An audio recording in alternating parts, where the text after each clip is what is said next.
आज आपको मैं कुछ स्लिप इन रेंज के बारे में बताऊंगा। ये मेरे हाथ में आपको एक स्लिप इन रेंज नजर आ रहा होगा। ये स्लिप इन रेंज बिल्कुल ऐसे काम करता है जैसे कि ये स्पेड रेंज काम करता है। इसके जो जॉ हैं वो फिक्स हैं, आपको दिखाई दे रहे होंगे, ये फिक्स है।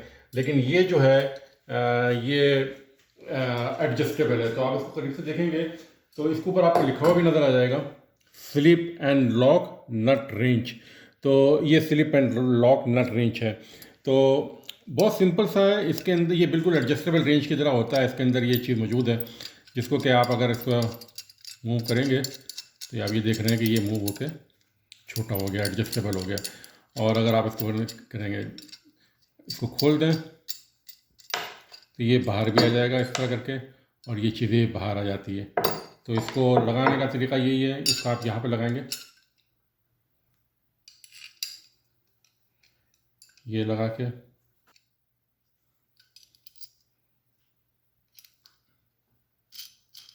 तो ये आपका स्लिप एंड रेंज जो है ये एडजस्ट हो गया।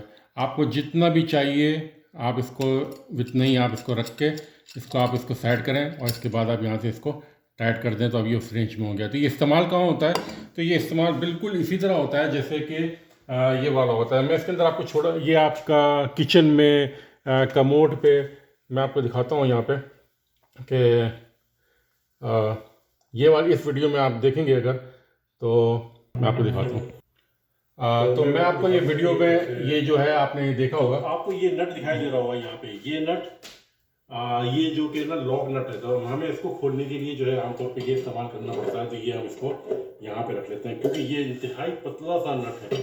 तो इस वजह से जो है ये हम यहाँ पे इसको इस्तेमाल कर लेते हैं। इसको अगर आप खोल लो तो आप इसको अपने किचन के अंदर और कमोड के अंदर भी इस्तेमाल कर सकते हैं। मैं आपको कमोड में भी दिखा देता हूँ ये कहाँ इस्तेमाल होता है। तो ये रेंज जो है, इसके अलावा इसके अंदर जो नट होता है, बाज़ औक़ात अगर आपके पास इसी मॉडल का हुआ तो ये उस रेंज को भी खोलने के काम आता है।